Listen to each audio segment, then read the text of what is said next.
विक्रमदादांचा आज वाढदिवस आहे आणि हा वाढदिवस साजरा करायला दादा जरा नको नको म्हणतो.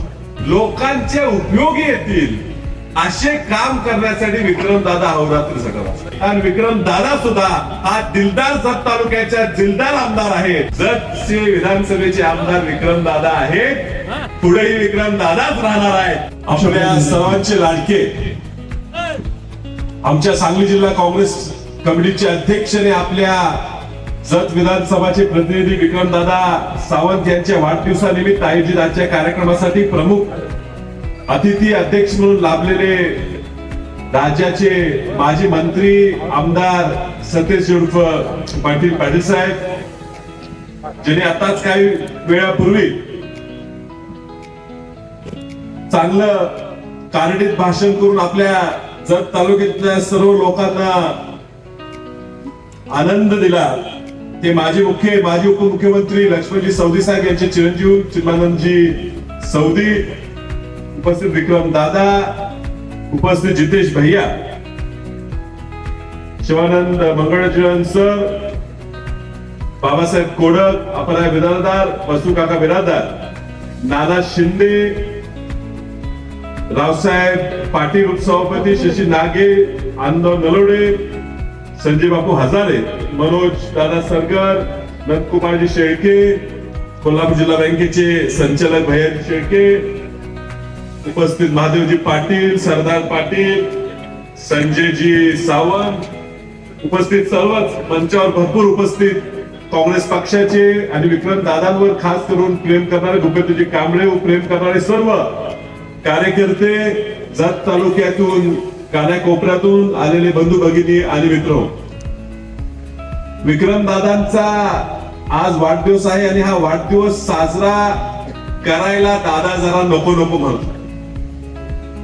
आणि जसं आता सौदी साहेबांनी सांगितलं की दादांचा स्वभाव तसा आहे की काम करत असताना शांतपणे हार तुरे नको, मी काम करतो ह्या जत तालुक्याचं, कारण जत तालुक्याच्या लोकांची काय अडचण आहे की स्वतः ह्या तालुक्यातल्या माणसालाच कळणार.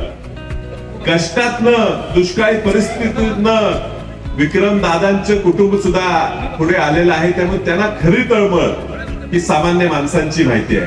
आणि म्हणून सगळ्यांनी शेवटी कार्यकर्त्यांचा खूप रेटा झाला, सगळ्यांनी आग्रह केला, तरी सुद्धा अजून आम्ही हार द्यायला लागलोय, केक कापवलोय, तरी विक्रम दादा अजून काय आमचा केक कापू दिला.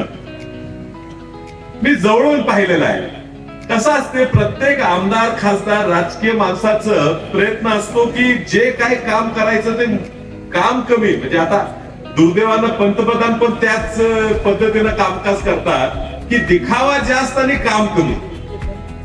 त्यामुळे आता ह्या तालुक्याचे जे खऱ्या अडचणी आहेत हे समजून घेऊन तुर्ची बबलेश्वर साठी जे जे कर्नाटकातले मुख्यमंत्री होतात, मंत्री होतात, त्या प्रत्येकाकडे सारखं जाणं, नेहमी जाणं, एम बी पाटील साहेबांच्या माध्यमातून, सौदी साहेबांच्या माध्यमातून, कागे साहेबांच्या माध्यमातून मागे लागणं, महाराष्ट्र गव्हर्नमेंट कडनं म्हैसाळ योजनेचा विस्तारित प्रकल्प मंजूर करून घेणं, या प्रत्येक कामात पुढे प्रत्येक लहान सहान टेबलापर्यंत पोहोचून काम करून घेणारे विक्रमदादा.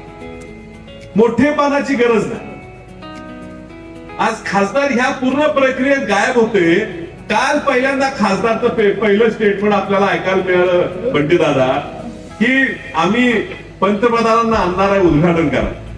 माझी विनंती आहे खासदारांना की पंतप्रधानांना एवढं तुम्ही लांब आणताय, व्हिडिओ कॉन्फरन्सनी जर तालुका न दाखवता इथं पाण्याचं उद्घाटन करायचा प्रयत्न करताय, किमान केंद्रातनं काहीतरी रक्कम ह्या जत तालुक्याच्या दुष्काळी भागासाठी तुम्ही द्यावी. मनमोहन सिंग पंतप्रधान असताना, प्रतीक दादा मंत्री असताना, खासदार असताना 1000 कोटीचा निधी या म्हैसाळ प्रकल्पासाठी एआयबीपीच्या माध्यमातून काँग्रेस पक्षाने या ठिकाणी दिला. तुम्ही फक्त नारळ फोडायलाच पुढे करता, विक्रम दादा काम करायला पुढे करता. परवा एका कार्यक्रमानिमित्त फॉरेस्टचा कार्यक्रम होता, फॉरेस्टच्या कार्यक्रमाला मी विक्रम दादांबरोबर गेलो. त्या ठिकाणी विक्रम दादांची तळमळ बघितली की हा फक्त लोकांपुढे दिसावे असे काम न करता लोकांचे उपयोगी येतील असे काम करण्यासाठी विक्रमदादा अहोरात्र झटत असतात. ह्या तालुक्याची लोक खूप दिलदार आहेत. म्हणजे मी पाहिले दुष्काळ एवढा अडचणीत असताना सुद्धा ज्या वेळेला आमच्या सांगली मिरजेला पलूस तालुक्याला पूर आला, हे आपल्याला माहिती आहे, त्यावेळेला आपल्याला सुद्धा घरात भाकऱ्या खायला नव्हत्या, तर ह्या जत तालुक्याच्या प्रत्येक गावातनं आपल्या जनावरांसाठी चारा आणि आपल्या शेतकऱ्यांसाठी भाकऱ्या बांधून ह्या जत तालुक्याच्या लोकांनी दिलेले आहेत. ह्या जत तालुक्याने नेतृत्व करणाऱ्याचा निर्णय हा विक्रम दादाच्या रूपाने घेतलेला आहे. कारण विक्रम दादा सुद्धा हा दिलदार जत तालुक्याच्या दिलदार आमदार आहे आणि ह्या दिलदार आमदाराला आपण पुढे केलं पाहिजे. मागच्या लोकसभेच्या निवडणुकीत आम्ही उभं होतो, आपण थोडं मताने कमी पडलो, जत तालुक्यात कमी पडलो. त्याचं कारण मला आता कळलं. विक्रम दादा त्याच्या आधीच्या निवडणुकीत तुम्ही आमदार झाला असता तर निश्चित मला या मतदारसंघातलं चांगलं मताधिक्य मिळालेलं. या निवडणुकीला लोकसभेच्या जतचे विधानसभेचे आमदार विक्रम दादा आहेत. पुढेही विक्रम दादाच राहणार आहे आणि विक्रम दादाच या ठिकाणी 50,000च्या पुढे मताधिक्य ह्या जत तालुक्यातलं देणार आहेत लोकसभेच्या उमेदवारांना, ही मला खात्री आहे.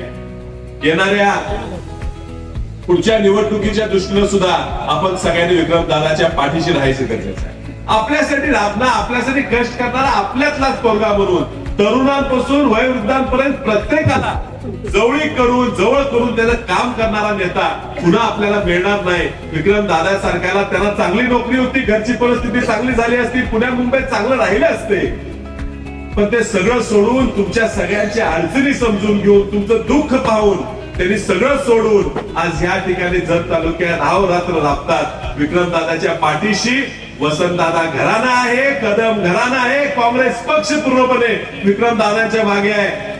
महाराष्ट्रातून कर्नाटकापर्यंत सगळी नेते विक्रमदादांच्या 100% पाठीशी राहणार आहेत.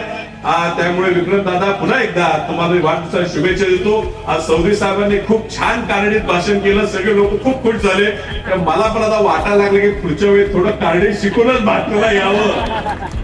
त्यामुळे निश्चित पुढच्या निवडणुकीत 4 शब्द का असना चौधरी साहेबांकडे क्लासेस लावून आम्ही शिकू आणि बोलू, एवढं या ठिकाणी सांगतो. वेळ कमी असल्यामुळे आपलं भाषण आवडून घेतो.